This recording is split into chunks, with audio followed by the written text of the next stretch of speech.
Wherever great land is, we belong. Great land is precious and rare. And we understand that the essence of every great build is drawn from the quality of the land. Hi, I'm Rob Mills, Creative Director and founder of Rob Mills Architects and Interior Design. I talk about great land, but just to explain, great land can be an urban piece of land, but when you rise up and build up, you suddenly can see the entire world. And it goes from being remnant land that no one wants and becomes great land.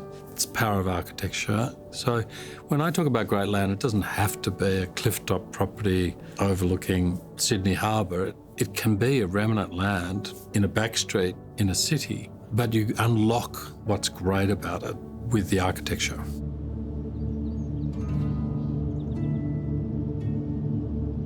I intuitively knew that I understood how to build, how to design a building. I needed years after that moment to discover how to do it, and that gave me the confidence to embark upon a career in architecture and interior design.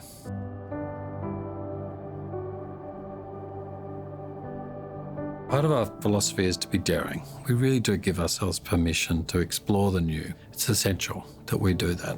We harness that ability by knowing that we need to find new pathways. We can't follow the well-worn path. If we do, we'll just arrive at the same point that everybody else has arrived at, and that's not our job. We've been entrusted by our clients to provide this all-encompassing service to create great living for them, and they deserve something way more than the well-worn pathways.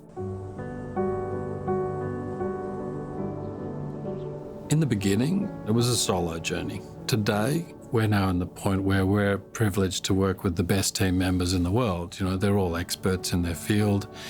We love giving them a voice. We create space for them to speak. We do the same with our clients. We've learned to direct things, but to also remain silent and listen. Hi, I'm Louie Bell. I'm the head of interiors at Rob Mills Architects. It's so important in our interior design that we offer our clients a really bespoke and tailored outcome. I think that is established from the beginning of the process when we look at the architecture and the land and then the interiors, and it slowly evolves into the furniture and the styling as well.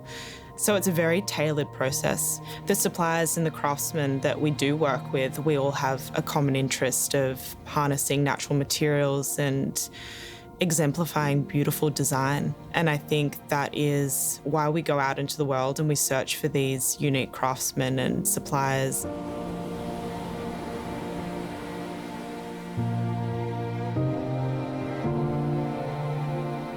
Often buildings and interiors are valued for the way they look. And we agree with that. That's essential. It's got to be cool. It's got to be smart. It's got to be traditional. It's got to be the environment that they want to live in. It's got to be the clothes they enjoy wearing. It's got to represent the person who owns the residence. But actually, you know, a building has to be much, much more.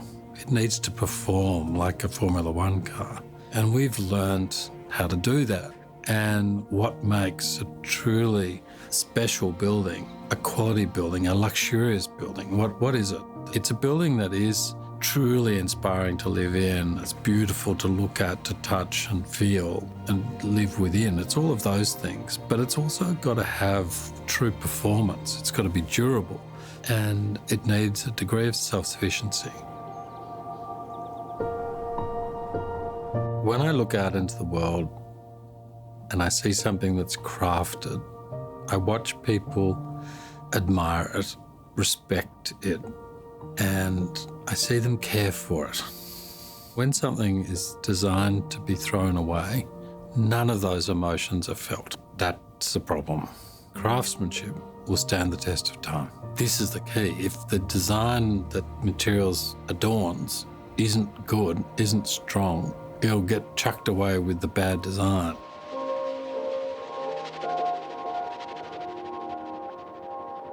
We go in search of this high performance through our sketching.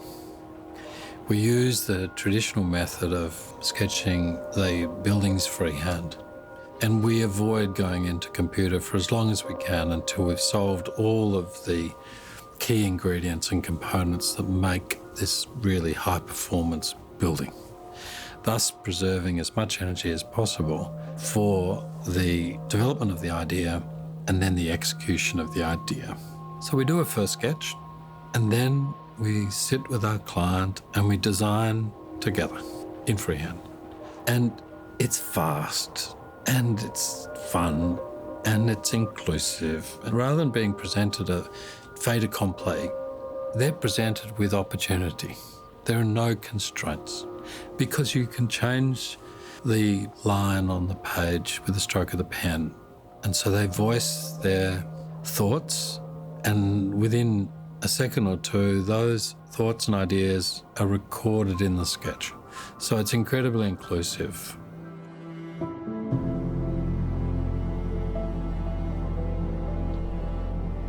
I've spent years trying to understand what luxury is, and my idea of luxury is a little bit different to what is normally thought of as luxury. It's time, it's being with my family and my friends, but luxury, I think, generally is considered to be craftsmanship.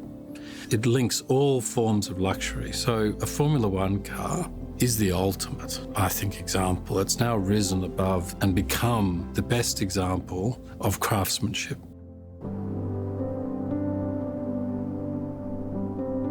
Within the interiors, it's essential that we're able to evoke feelings in a space. I think that's what we connect to most when we're in an interior. I think the materials we choose, the comfort of the furniture that we specify, I think we are wanting to create environments where people want to spend time. And I think people won't spend time in an environment that they don't want to be in. And I think that's the warmth of the space, the comfort of being able to sit around a table and have easy conversation and be comfortable in a chair and stay around a table after a long lunch. And it's those sort of environments where people enjoy to be in. I think for our clients in particular who are busy people, coming home is a luxury and they want to feel relaxed and their home is a place of respite. I think that is a luxury for a lot of our clients. It's a place to relax, it's a place to rejuvenate, it's a place to spend time with their loved ones and family.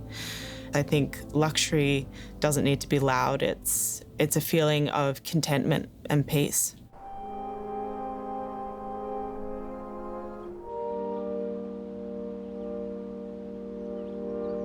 A high-performing home can harvest the rainwater to drink, fresh, pure water. It can harvest the sun's rays to generate electricity rather than plugging into the grid and burning fossil fuels. It brings a level of integrity to the way you live that is a truly great role model for your children and their children, and we need to change, and we can. It's available to us.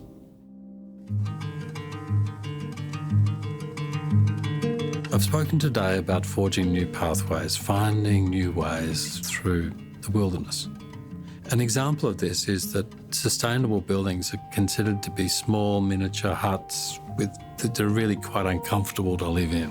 Whereas we know you can live with every luxury you want and every facility, from heated pools, hot tubs, saunas, ice baths, fully equipped kitchens, air conditioning, heating, the works, powered by solar. And so it's a game changer. Suddenly, people who really want to live a comfortable, luxurious life and be self-sufficient are shown with our buildings that it's possible. Halkwa, which is off-grid, there's no electricity, water, gas, sewage, nothing, no services. So it taught us how to design a house that's totally self-sufficient. And we're looking out into the world today and seeing one natural disaster after another and realising that this is now what the world needs. It needs a degree of self-sufficiency. We all do. So access to water and electricity are two minimums, I think. In the case of a bushfire-prone area, you need a fire sprinkler system, which is automated.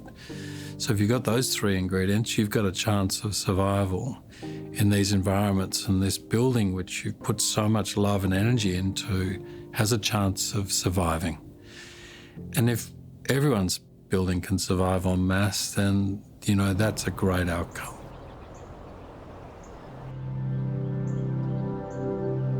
Sustainability is considered throughout all the interiors. I think from the initial process of sourcing the materials and making sure that they are responsibly sourced, and that's also done through our relationships with suppliers and ensuring that they do have sustainable processes and procedures in place, and that they do have a deep care and understanding for that responsibility.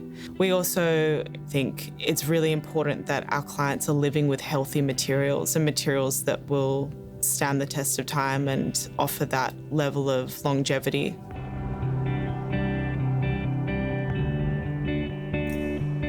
An architect's role is to be a curator, I believe, to harness these ideas of your client and the people you're working with, the team you've formed to build this.